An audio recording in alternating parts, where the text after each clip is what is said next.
Hey everybody, welcome into the FOX43 mock draft frenzy. It is draft week. Evan Brooks here with Kale Ahern, and we are here to talk about the NFL draft. I know this is a big event for Kale, big event for me. We are huge NFL fans, and we're just going to talk about our picks, so let's get started. Absolutely. Coming up at number 1, the Carolina Panthers made a huge move to move up to number 1 from number 9 a couple months ago. Obviously, this is for a quarterback. Who you got? We have Bryce Young. I think we're in unison here. Bryce Young going number 1 overall, and I think this is the conclusion a lot of people have come to over the past couple weeks as well. He's a proven winner at the college level. You know, he has won at Alabama. He's put up the numbers. He's done everything you would want to see out of a college quarterback, and I think he is that kind of guy that you would want to be your franchise cornerstone if you're the Carolina Panthers. Yeah, I'm with you. I'm with you there. I think he's the best player in the draft, the best quarterback in the draft. You know, there was some rumors about CJ Stroud, how Frank Reich likes bigger quarterbacks, but I think that's kind of gone by the wayside a little bit. I mean, he's a playmaker. He's special, like you said. You talked about his winning, his pedigree, stuff like that. I mean, the size is a bit of a concern, but we're seeing, quarterbacks are smaller and smaller. Russell Wilson's had success. Kyler Murray's had success at times. So I don't think that'll be too big of an issue. And like you say, he's the best player in the draft. So I think Bryce Young is definitely the pick. All right, moving on to number 2. We're getting right to it. I'm going with the trade. I'm having the Raiders move up to select their quarterback of the future, Jimmy G. I'm not a huge Jimmy G guy. He's a cool placeholder, but they need a franchise quarterback, so I'm having a move up for CJ Stroud, who obviously there's kind of rumors of him moving down, but I just think he's the most prolific passer besides Bryce Young in the draft. Pristine, very good pocket passer. And I just think that fan base needs some excitement. They need something to get excited about. Derek Carr, they moved on from. Like I said, Jimmy G. But I think Stroud can come in. He can connect with Devontae Adams and kind of uplift that fan base. Absolutely, and there's a lot of talk about trade at number 2. Yeah. So exactly what you're talking about. But to me, I'm going to say, the Texans stay here, and they're going to hold on to their pick, and they're going to take their quarterback of the future. Seeing by you're talking about CJ Stroud. So to me, like you said, second best quarterback in the draft. Another guy who's been a proven winner at the college level. Played with some NFL receivers in college. He's played with some great talent, but he's still put up the numbers, still shown that he should be able to be a solid quarterback at the next level, and the Texans need a quarterback, and in the worst way. So moving on to the third, with the Arizona Cardinals, a lot of talk about trade here as well, but again, I kind of have him staying, and I think you have him the same way. Yep. Will Anderson Jr. out of Alabama, pass rusher, the best pass rusher in this draft, I think unanimously. Yeah. I don't think anybody is questioning that, and I think with new defensive-minded head coach Jonathan Gannon there in Arizona, it's too great an opportunity to pass on a pass rusher like Anderson, adding that to your franchise right away when you're trying to rebuild like the Cardinals are. Yeah, he was with Josh Sweat, Brandon Graham, guys like that. So he knows what elite pass rushers look like. Will Anderson has everything, like you said. He can definitely be a game changer. I kind of do think the Cardinals might trade down just because they'll still be able to get him here, but I have him sticking and picking and taking Will Anderson as well. Moving on to the number 4 pick. This is where we finally go our separate ways. The Indianapolis Colts. I have them taking Will Levis. I know that's a highly debated topic. Levis, Richardson, even Stroud maybe, what direction they'll go.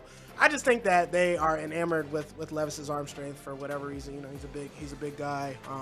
Needs to work on his accuracy, in my opinion, a little bit, and maybe decision making as well. But I just think they're falling in love with the floor that he has, and he'll be able to come in and play games right away. Whereas somebody like Richardson might have to sit for a little bit.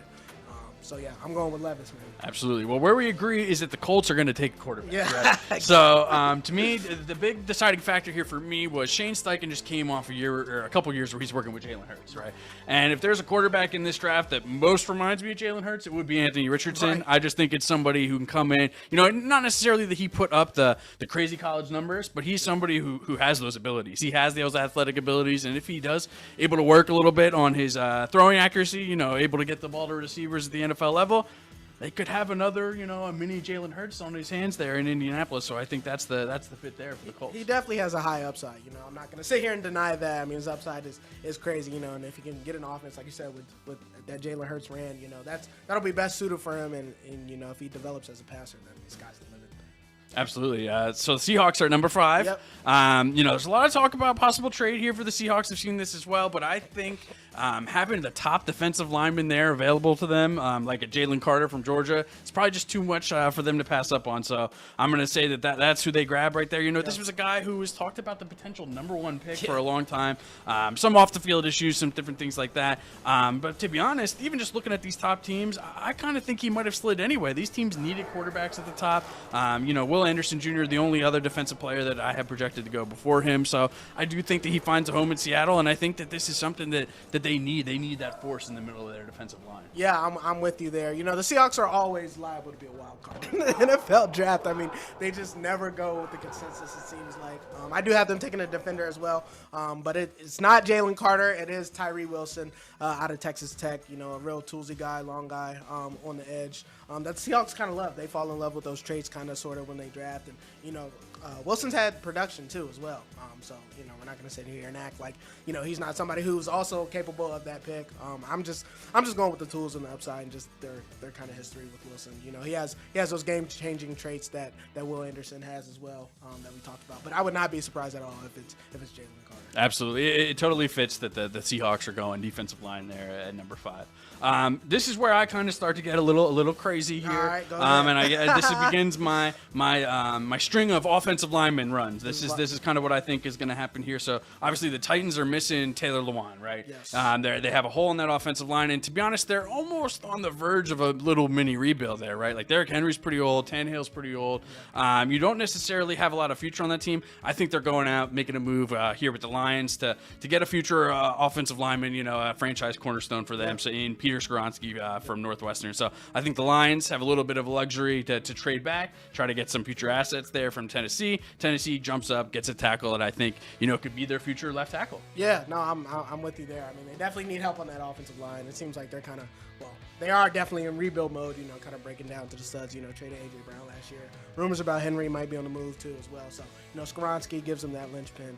Somebody who can come there and be their left tackle for years, like you said. For me, I have Detroit sticking and picking, and I have them taking Devin Witherspoon. We know they traded Jeff Okudah not too long ago. And this guy, I mean, if you watch his film, he's just aggressive, hard-nosed guy. Like, he plays corner like he's a freaking linebacker. And we know Dan Campbell loves that tenacity and that energy. I just think he fits their culture perfectly. They need a corner. I feel like he's the best corner in the draft. So I got Devin Witherspoon. Not moving too far, just going right down the street. It fits Detroit, absolutely. So at number 7, I still have the Raiders there. Okay. And that's where I have my next offensive lineman coming off the board, and that is Paris Johnson Jr. there from Ohio State. So obviously with CJ Stroud for these past few years and played with the team that has won. And he's been one of the best offensive linemen on that team for some time. If Skoronski hadn't had such a good, Senior Bowl and everything else, he might not have been the top offensive lineman off the board. But I think the Raiders, kind of like what you were talking about, need to give the fans something to be excited about there. And with Jimmy G coming in, Devontae Adams, it's kind of a weird feel that they're not in a total rebuild. It kind of feels like, maybe you add this offensive lineman, kind of see what your offensive pieces can do this year, see if you can compete. So I kind of think Paris Johnson Jr., he fits with them this year, but he also fits with them 5 years down the road. So that's why I kind of think he's the pick here. Absolutely. No, that's a great point you make there. I have the Texans with that trade back with the Raiders. I have them taking Anthony Richardson at this point. We talked about it. They need a quarterback. Richardson's definitely got the tools, definitely has a high upside.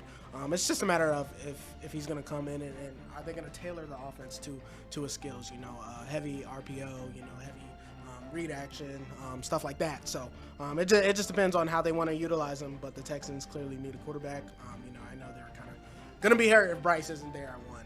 That's the way the Panthers go. So they trade back, get Richardson, high upside, and hopefully he hits for him. And that would be a heck of a haul for the Texans, able to trade back and still get their quarterback in the first round as well. So you had Tyree Wilson going to the Seahawks a couple of picks earlier. Yeah. I have him landing here at 8 to the Atlanta Falcons. The Falcons have needed a pass rush. Oh my gosh, since like Jonathan Abraham has been there, and that was after he came over from the Jets. That wasn't even like he was like super prime Jonathan Abraham, but it's been forever, and they've had some busts in the first round on the defensive line as well. well. McKinley from UCLA kind of jumps out from a couple years ago. Beasley didn't Yeah, oh yeah, Clemson. I mean, so they've tried, you know, and they have failed. So I think they try again. Tyree Wilson from Texas Tech, you know, just to try to build that pass rush in Atlanta. You know, they have a ton of holes there, but they do have they have some young pieces in the secondary. So you know, try to build that pass rush, try to elevate your secondary. A little bit as well. Absolutely. I mean, you mentioned it. The Falcons, they just clearly need talent. So they gotta take a guy they feel, you know, can come in there and make a difference. I have them going cornerback Christian Gonzalez from Oregon, just to shore up that secondary. I think he's, you know, a safe pick. I think he's gonna come in right away and have an impact. And he kind of reminds me of AJ Terrell a little bit, you know. So just to have two of those on the opposite side, build up that defense. We know about the receivers in that division and stuff. So, you know, definitely have to have a strong secondary. Love Gonzalez's testing. He tested off the charts, his movement, stuff like that. But I could definitely see a pass rusher here as well.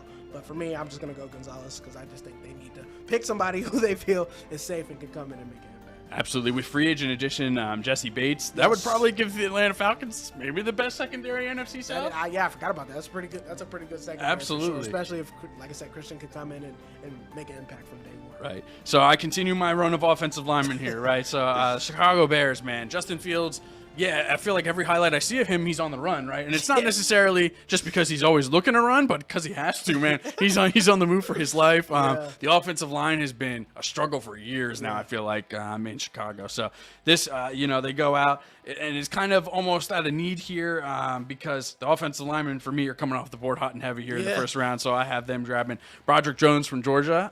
You know what? This is a little bit earlier than a lot of people I've seen having the offensive linemen come off, but I just kind of think there's a run, and these teams are going to make their moves to try to get these guys to protect their passers. Yeah, especially if Jalen Carter's off the board. You know, we've seen that they've been linked to him heavily, you know, during this draft process. You know, maybe think they can trade back. But if not, that's a great option. I have them going O-line as well. Paris Johnson, you know, obviously protecting C.J. Stroud for these past couple years has been a linchpin for that offense. You know, he's talented, has really good feet, stuff like that. He'd be a home run pick. For the Bears, they kind of can't go wrong with any lineman they take. Right. Like you mentioned, Justin Fields has been running for his life, so I'm going to go Paris Johnson. Yeah, I totally agree with you. Gut feel here is, you know, if Jalen Carter's gone, it's going to be the offensive lineman for sure for the Bears. Here's where I continue. It gets a little bit more crazy. So the Eagles, man, you know, Howie Roseman's never one to just kind of sit still at his spots right here. So I think he takes this opportunity at 10, kind of looks around, and he has the opportunity to move back here. And I think the Jets, out of necessity, kind of want to move up here and grab that last offensive tackle that's, you know, among the top tier here. And I think that's what they do. They trade up. The Jets grab Darnell Wright from Tennessee. You know, supposedly, you know, the trade's not done yet, but Aaron Rodgers is going to be the Jets quarterback. So we got to protect. Right. So we got to protect him. So, you know, it's you got to protect whoever's playing quarterback for the Jets. So I think Darnell Wright is the pick here in the first round. Yeah, no, and that's a great point you mentioned, you know, especially with them trading up and trying to protect Aaron Rodgers. For me, I have the Eagles sticking and picking your team. I have them going Bijan Robinson. I know he's a running back. I know I don't need to hear about, oh, you shouldn't take a running back in the first round. But he's more than a running back. You know how he called him. He's a difference maker. I mean, he can play in the slot. I mean, he had the best hands on that Texas team last year. And he's truly a weapon. I mean, just to get him for 5 years of control. I mean, the Eagles can go literally any direction. The team is freaking stacked. So, you know, for them to add a guy like Bijan Robinson, how are you going to stop the RPO with him? Hurts, you know, A.J. Brown. I mean, just to add him, I feel like would just be overkill. And I mean, he's a top 5 player in this draft. It's literally his position. That's the only thing that's pushing him down. Absolutely. And for them to get a talent like him, it's going to be hard to. It's already hard to stop that offense. I don't know how you stop it if you had him. Absolutely. So at 11 there, I have the Detroit Lions sticking here with Christian Gonzalez. So you had them picking Devin Witherspoon. You know, I think here Christian Gonzalez, you know, they're still adding a defensive back. You know, something they've kind of struggled with the past couple of years. They went out in free agency, added a few different guys to try to shore up the secondary. So I think here it kind of gives you your top cornerback, you know, in Christian Gonzalez. And the Detroit Lions, you know, it's something you need, especially in a division where you got Justin Jefferson. You're going to play him twice a year. Absolutely. Yeah, I got the Titans. I got the Titans, sticking at 11. I got them going Peter Skoronski out of Northwestern. We talked about it. They need O-line help. You know, some think he's the best O-lineman in the draft. So, you know, just for him to come in, be that linchpin. You know, you mentioned Taylor Lewan moving on, them trying to rebuild. It's got to start somewhere. You win in the trenches, can't win without that. So, Skoronski is the pick for them.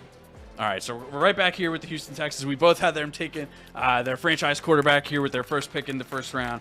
But now here at 12, I think we both have them going with their first franchise receiver in some time here in JSN from Ohio State. I mean, you pair him with the quarterback that you're taking, and you have a start of a potentially great offense in the NFL. Absolutely. I mean, we know this league's about playmakers and making plays, and Jackson Smith and Jigba was the best in the country at doing that. A lot of people think he's a slot only, but, you know, that's becoming more and more, you know, just as important as an outside receiver, you know, having somebody who can win from the slot. I think he has the best hands in the draft, best route runner in the draft. And the Texans, like I said, that offense is kind of anemic. You know, they have Nico Collins out there, so, you know, to add JSN and potentially pair him with Stroud, if that's the way to go, you know, that's the makings for a really good offense. Absolutely. At 13, this is where I had the Eagles trading back to, and I think this is where they land. You know, the best pass rush, one of the best pass rushers that are available, Nolan Smith. You know, out of Georgia. You know, he's shown himself to be, you know, a dynamic player at times. I think the measurables have been a little bit better than the stats at times on the field, but I think it compares so well to Hassan Reddick that they have on the other side right now, and just the Eagles pass rushers. You know, Brandon Graham's a little bit, you know, he's coming down to possibly his final year with the Eagles. Same with Fletcher Cox. So I think if you're able to add Nolan Smith on the edge here, you're kind of setting yourself up for future success. I mean, the Eagles literally can't go wrong in this draft. Yeah. I mean, they always set themselves up. Howie is a genius. So, you know, Nolan Smith would be a great pick and add to that long line of edge rushers. For me, I got the Jets sticking here. Picking another offensive lineman. You know, we know they've taken you know, Vera Tucker and guys like that in the previous years, Mekhi Becton as well. I have them going Broderick Jones out of Georgia. Like you said, you know, they got to protect who's ever playing quarterback. You know, we don't know if they're going to trade picks this year or next year with Green Bay, what have you. But for our sake, we're going to have them staying here and taking Broderick Jones to shore up that offensive line. At 14, I got the New England Patriots. So no more Stephon Gilmore there, cornerback. Jalen Mills finally moving back to safety at a corner, probably a better position for him anyway. Yeah. So I think this is where they try to add a top cornerback here. And Devon Witherspoon, I don't know, something about his play, the way he hits people, just kind of makes me think he's going to fit well in a Bill Belichick style defense. Yeah. Somebody who can play in the box a little bit as well. So I think Devon Witherspoon, here's the pick for the Patriots. Yeah, that'd be a great pick for them. You know, pair him with Marcus Jones, that'd be awesome. And, you know, them losing J.C. Jackson, they need to replace him as well. For me, I got them taking edge rusher Lucas Van Ness, out of Iowa. You know, just the guy that didn't really even start at Iowa. You know, but when he plays, he makes plays, and it's not hard to see, you know, why teams love him. He's big, he's strong. And I just think the Patriots just need a game record on that defense. We know about Matt Judon, he's a great player, but to have Van Ness on the other end and pair him with Christian Barmore in the middle, I think he could, you know, come in and make an immediate impact. Absolutely. I have him coming the very next pick to the Green Bay Packers, right? So kind of staying in the Midwest there. The Packers almost, I feel like, kind of almost like the Falcons a little bit in the way that they've always needed pass rush, and in the ways that, you know, they've had guys struggle with injuries there a little bit in the past couple of years. So I think adding Van Ness in there, you know, just kind of give them another top option, hopefully, to have a pass rush. And obviously, you know, they're moving on from Aaron Rodgers. You know, you got some holes to fill kind of all over that roster. So I think they start here with the defensive line. Absolutely. And then for me, I got them taking, I got Green Bay taking Nolan Smith. We just talked about it.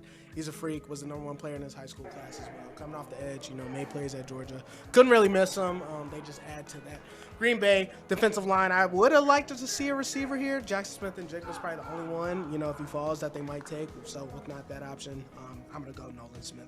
Absolutely. Now your Commander's on the board. Here we go. So, you know, I've seen a lot of different picks here. There's a lot of different ways they could go, but I kind of think Joey Porter Jr. is the way that it is. And I think it's kind of almost the same thing that we talked about a little bit with the Patriots. It's just, you know, you need that top corner option. And I feel as if, you know, when's the last time the Commanders really had that top guy that you'd be like, okay, he's taking that shutdown, you know, taking that receiver out of maybe? I don't know. Right. Yeah, that's what we're talking. Maybe? I don't yeah, know. like 10, 15 years. So I think Joey Porter Jr., you know, it's not necessarily he's going to come in and be that day one, but he might have the potential to be that in the years down the road. Yeah, we love our Penn State guys. I have them going cornerback as well, but it's not Joey Porter Jr.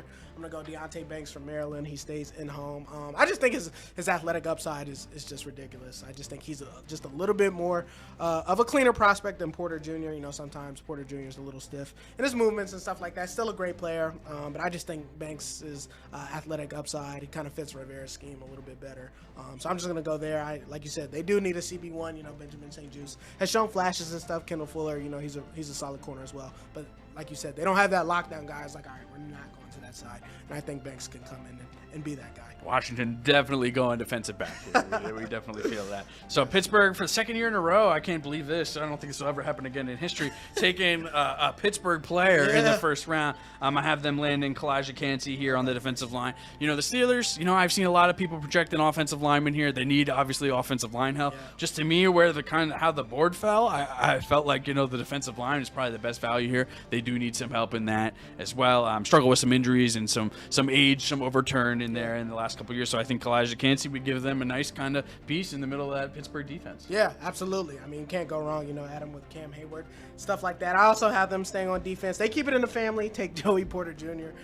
We obviously know Joey Porter played for the Pittsburgh Steelers. I just think that I mean, I was at Penn State's Pro Day, and they were just in love with them. Like, just seeing it in face, they just, you know, couldn't stop talking to him, kept following him around, scouts, you know, on him 24/7 like that. You know, just to add a guy like that into the Pittsburgh Steelers defense, who obviously we know are known for playing really good defense. I just think he can come in there, be their CB1, keep it in the family, and have a little extra edge to make sure he performs in that black and gold. Absolutely. Either way, we have Steelers fans are going to be happy here. You know, that's what we're projecting right here. Absolutely. So Detroit Lions picking a second time here in the first round, and this is where I have them go in defensive line. So I had them taking a corner, and now this is where you kind of go shore up your defensive front as well. And this is where I have them adding Myles Murphy from Clemson. So at this point, to me, this is the best edge rusher you got left on the board. You know, there are a little bit of questions about some consistency with him, but I think in terms of just size and sheer ability, I don't think the Lions can really go wrong here with 18. Yeah, no, exactly. I mean, you know, we talked about the Eagles being stacked. The Lions, if they hit on their draft, they're the third best team in the NFC this year, you know, especially with that offense. I have them sticking on the offensive side of the ball. I have them going DALTON, KINCAID. You know, we know they traded away TJ Hawkinson last year to a division rival, surprisingly. You know, KINCAID steps in. He can make plays. I mean, I don't know if you saw his game against USC, but it was literally Caleb Williams and DALTON KINCAID. Like, that's it. Like, it was just crazy. So just to add a guy like that, you know, come in shorthanded, be an outlet for Jared Goff, you know, add to Amon-Ra St. Brown and stuff like that. You know, we know Jameson Williams suspended for a little bit. So they need another weapon on that offense. So to add KINCAID here, I feel like would be a home run for them. This is a really deep tight end class. Yes. So there's going to be a couple that I have come on the board later in the first round. But I think, man, second round, I was just kind of looking. It's going to be sprinkled. I think with it could be 5-6 tight ends probably pretty early and often. Really talented class. I think, like, you know, probably like 5 years down the road when George Kittle and those guys are a little bit older, these are going to be the stars from this draft for the tight ends for sure. Right there with you. 19 Tampa Bay Bucks. So you had Levis going pretty early on, and I have him sliding all the way to here. So this is actually probably one of the farthest I've seen him slide in any mock draft so far. To me, it's I've never really been sold on Levis. You know what I mean? And I kind of think there's going to be a little bit of some questions at the NFL level as well. After those first few picks in the first round, it's kind of hard to find a home for a quarterback, but then I landed the Bucks. They need a quarterback, man. I don't think Kyle Trask is their future. Obviously, Baker, 1-year deal is kind of your holdover guy. I think, you know, if Levis is here, this is who you're bringing in. See if you can develop him. You know, he probably plays, you know, week 10 or later. You know, kind of get him in, see what you have this year. But I think the Bucks know, you know, it's all about the quarterback, and they're going to make this move to try to get their future. Yeah, absolutely. I mean, Levis, you know, for as much as people, you know, have their doubts about him, he did have a pretty good 2021. So, you know, if you want to make a justification for him, you know, that's kind of where you go. I have them sticking on offensive line. They need some offensive line bad. I have them taking Darnell Wright out of Tennessee. You know, we talked about him a little bit earlier. Just a linchpin. You know, he really showed up against Nolan Smith in the SEC, you know, and kind of holding him at bay. So, you know, to get a guy like that, you know, to see him go against Nolan Smith, that's kind of eye-popping. And, you know, we know the Buccaneers have moved on from their left tackle as well. So to get Darnell Wright in there, rookie deal, protect who's ever back there at quarterback, to see if they can make something happen. I think it would be a good pick for them. So Seahawks, man, another team with multiple first-round picks. So I think they take this opportunity, trade back, get a couple more assets, and a team that's needy for a receiver, man, is the New York Giants. Yes. I think that definitely showed itself for sure in the postseason. I can't even remember their name of their top receiver now. You know, so I think Jordan Addison out of USC at this point, probably best receiver left on the board, and a couple teams, you know, that could need receivers. So I think they want to jump up, make that move, bring him into the fold there, and add a weapon there for Daniel Jones. Yeah, and this receiver class isn't as decorated as the previous ones we had, you know, Jamar Chase, Devontae Smith, guys like that. So, you know, this could be a sweet spot where they kind of go in the 20s. For me, I have them, I have the Seahawks sticking and picking, taking Michael Mayer out of Notre Dame, just adding another weapon on the offense. You know, we know about DK and Tyler Lockett, but just to get a solid tight end in there who can make plays. I mean, Mayer, not the most athletic guy, but, you know, he's a great outlet for Geno Smith, and just, you know, adding weapons to the offense, man. You know, it's all about that. They took their defensive guy earlier from both of us, you know, TYREE Wilson, Jalen Carter. So now it's time to go offense, and adding Mayer, I feel like, would be a really good get for them. Absolutely. So another team that needs some receiving options is the Los Angeles Chargers, man. Yeah. And let me tell you, Justin Herbert is dying for a receiver there. I think Zay Flowers, man, would just kind of open up their entire offense. Keenan Allen as well. Just, you know, Zay Flowers from the slot would just kind of open up everything underneath for them, and I think it would just really, really benefit the Chargers. So I think we both agree that is where they're going to look there. Yeah, I have Zay Flowers as well, like you mentioned. You know, he kind of opens it up for them. They just need some speed at that wide receiver. Yeah. You know, Keenan Allen, Mike Williams, not the fastest guy, so Zay Flowers can really stretch the field. He can run routes really good as well. You know, has short hands, so I think that'd be a home run pick for them. Got to keep up with Mahomes and the Chiefs, so, you know, to have as many weapons as possible, Zay Flowers would be the pick there. And I really like Zay. For me, you know, I feel like he's the second best wide receiver in this draft. I know the receiver rankings have been up and down all over the place, but I think Zay is getting the proper respect with his height. I think a little bit of it is, you know, size. You know, some teams are, you know, they see a guy and they think, all right, he can only play in the slot, or maybe, you know what I mean, and maybe that's the difference there for them. So Baltimore Ravens, I have them grabbing a guy you had the Commanders grabbing, Deonthe Banks. I'm out of Maryland. Kind of like you said, a great athlete and something they need at corner. It's weird, you know, the Ravens secondary I thought would be a lot better than it was in the last year. And I think a little bit of that just kind of showed age. You know, guys are a little bit slower, not moving as well. So I think, you know, adding Deontay Banks in at corner, you have Kyle Hamilton at safety, you have the new wave of the Ravens secondary. Yeah, Deontay Banks is such a Ravens pick, isn't he? I mean, you know, a guy, athletic traits from Maryland, staying at home. So that's a great pick. For me, I have them picking up another wide receiver. We know about Odell. I have them going Jordan Addison out of USC. Obviously, we don't know what's going on with the quarterback situation there. But to add a guy like Addison, you know, a really good route runner, short hands as well. He's a Maryland guy as well, actually, from Maryland originally. You know, him, Odell, Rashad Bateman, if he can stay healthy. That's a pretty nice trio for them. And, you know, whoever comes in and plays quarterback, you know, he'll have options. I mean, the Ravens have needed a receiver for sure. Addison, I feel like at this point is too good to pass up. Absolutely. All right, Minnesota Vikings. I feel as if have been missing a defensive line stalwart man since like the Williams brothers. Yeah. Like it's really been a while. Everson Griffin's old. They really haven't had that presence in the middle of the defensive line. So I think here they grab BRYCE from Clemson. I think, you know, best interior defensive lineman available at this point, and I think it fits for the Minnesota Vikings. Yeah, absolutely. I mean, I'm right there with you. I have them grabbing Myles Murphy out of Clemson, so two Tigers. We know that defense has been abysmal. I mean, last year, you know, that's all everybody talked about. The offense was humming and the defense couldn't stop a nosebleed.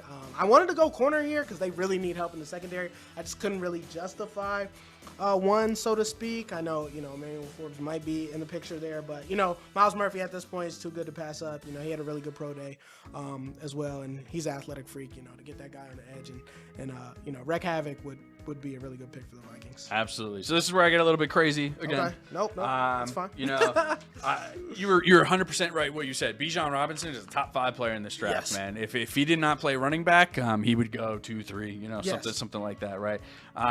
But because he plays running back, I'm projecting this slide, and it's farther than a lot of people having him come. But I think if there's a couple teams that the Eagles would have to get in front of, for sure to pick Bijan Robinson, it would be the Dallas Cowboys. Yeah. There's no way he's making it past the Dallas Cowboys and the Buffalo Bills. So I think that the Eagles and former head coach Doug Peterson down there in Jacksonville, they were able to strike up a deal. Yeah. And the Eagles were able to grab that running back in the first round, first time since 1982, I believe. So it'd be like 41 years. Yeah. totally fits. I mean, this it's like a prototypical pick for the Eagles offense. He's kind of like the more athletic version of Brian Westbrook. Like he's that receiver. He's fast. He's strong. He almost reminds me of Adrian Peterson a little bit when he jumps off the screen. Obviously, a better receiver than AP. So it's like that's scary to say, right? You know what I mean? I haven't seen a running back like this. It's been a few years, 4, 5, 6 years. You know, maybe Saquon-ish. Like he's a different runner than Saquon. Obviously, a little bit more power. But I think this would be a home run for the Eagles at 24. Yeah, so. I mean, I don't even know what to say because if the Eagles pick up Bijan Robinson at pick 24 after trading back, I mean, another Howie masterclass, like I said. And like you said, that offense is already ridiculous to add a guy like this, who could be a top 5 back the moment he steps on the field would be literally ridiculous. So for me, I have the Jaguars sticking here. Maybe wanted to go DB, couldn't really justify it, so I have them taking BRYCE as well. Another guy strong in the trenches. Obviously they drafted number 1 last year and got the defensive lineman out of Georgia. So just adding another one to the fold, to shore up that middle, I feel like would be good for the Jags. Absolutely. So this is where I had the Seahawks trading back with the Giants earlier. So here, this point, I kind of think Osiris Torrance from Florida is a good fit for them. So in this drive, I have the Seahawks grabbing defensive lineman Jalen Carter, and then coming back on the offensive line, grabbing Osiris Torrance. I think interior of the offensive line is kind of hurting for the Seahawks for the past few years. Kind of some patchwork always going on for them. So I think you add Osiris Torrance at one of the guard spots, and it kind of gives you a solid piece in the interior of that offensive line. Obviously, you're still trying to compete. You just re-signed Geno Smith. This isn't like a rebuilding type of team, so you're trying to make sure that you're competitive, and the best way to do that is build your offensive defensive line. Yeah, absolutely. For me, I got the Giants sticking here. You had them trading up to get their wide receiver. I have them staying here, taking Quentin Johnson out of TCU, and this is kind of just a projection on traits guy. We saw him, against Georgia, against Khalil Ringo. not really have a super impact, but he had a great impact against Michigan in the semifinal game. I mean, he's just an athletic freak, kind of a jump ball guy. And Daniel Jones just simply needs weapons, like you said, for them to sit here and kind of bet on this guy's traits. We know the history of TCU wide receivers isn't great, but I think this guy is a little bit different than Rager and Dotson was. So I think he has a bit of a better chance to come in, make an impact, and like you said, the Giants just need receivers. So if he can come in and just show that high, jump ball ability, and then eventually, develop his route running, I feel like he could be a solid choice for them. So my crystal ball, proves itself to be all true and everything. Dallas Cowboys be hurting a little bit at this point that Bijan went to the Eagles, but I think this pick right here would make them pretty happy. I have them going tight end Michael Mayer from Notre Dame. I feel as if tight end has kind of been hurting for them even since Jason Witten retired. They had Escobar there for a few years, had some different guys put up some numbers, Alton Schultz. But I think Mayer, it kind of gives them, a bona fide option at tight end who could be one of the top tight ends in the next few years, and that kind of just opens up that offense, man. As somebody who's in the middle of the field, underneath as well, and I think that's the pick here for the Dallas Cowboys. Yeah, losing Dalton Schultz, kind of got to replace that guy. Mayer would be perfect, would be a perfect pick for them. Wouldn't be great for the NFC East, but this is the first round of the draft. You're more than likely going to get a good player. For me, I have them adding to the secondary. DB Brian Branch out of Alabama. Can play that nickel role, can play safety for them. We've known the Cowboys kind of have needed a bona fide safety for a little bit of time. So, he has versatility, as well. Pair him with another Alabama guy and Trayvon Diggs.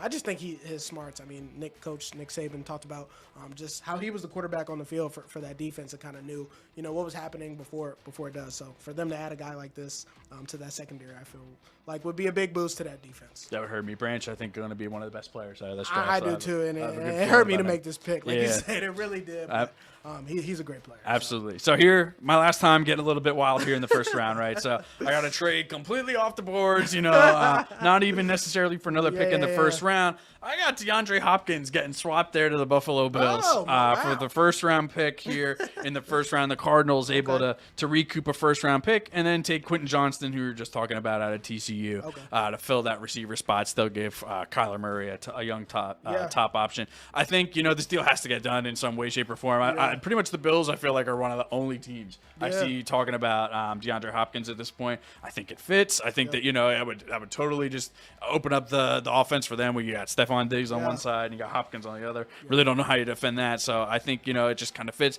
The Cardinals are able to get a first round pick, even if a little bit later, add Johnston, and still have that 5th-year option on him as well. So I think it's a deal that gets done. Yeah, Diggs and Hopkins would be legitimately Right. crazy, especially with, Josh Allen. We know what he's capable of at times as well, so that would be crazy. For me, I got the Bills taking Will McDonald. I think A.J. Epinesa has been a bit of a disappointment that they drafted a few years ago. Add Will McDonald, him and Greg Rousseau on the edge. Got to get after Patrick Mahomes and the rest of the AFC.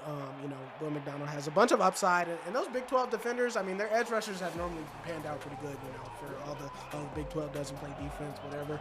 The edge rushers have been pretty good. So a guy like McDonald, I feel like, would be a solid pick for the Bills. 28, man, this is It gets tough now. Yeah, this is where a bunch of different tight ends could go. Yeah. And so, like, you had Dalton Kincaid going a little bit earlier, and this is where it almost comes down to team preference, right? Like, what style of player do you think? What kind of projection do you have? And that's kind of exactly what I think here at 28 the Cincinnati Bengals are doing. Darnell Washington out of Georgia, not necessarily he put up the crazy numbers. He didn't put up the numbers of a Dalton Kincaid or anything like that. But I think the projection of him and what he could be, especially in that offense, is what draws them to pick him here in the first round. So he's actually probably graded almost as a better blocker right now than a receiver, but he has such athletic tools that, hey, man, if you're able to fit him underneath and in the middle of that field with those dynamic 3 receivers and Joe Burrow distributing the football, he could be a legitimate top tight end option in the NFL. So I think Darnell Washington's the way they go. Yeah, and for him to be open, I mean, he's going to be open. Right. It's going to kind of pick your poison.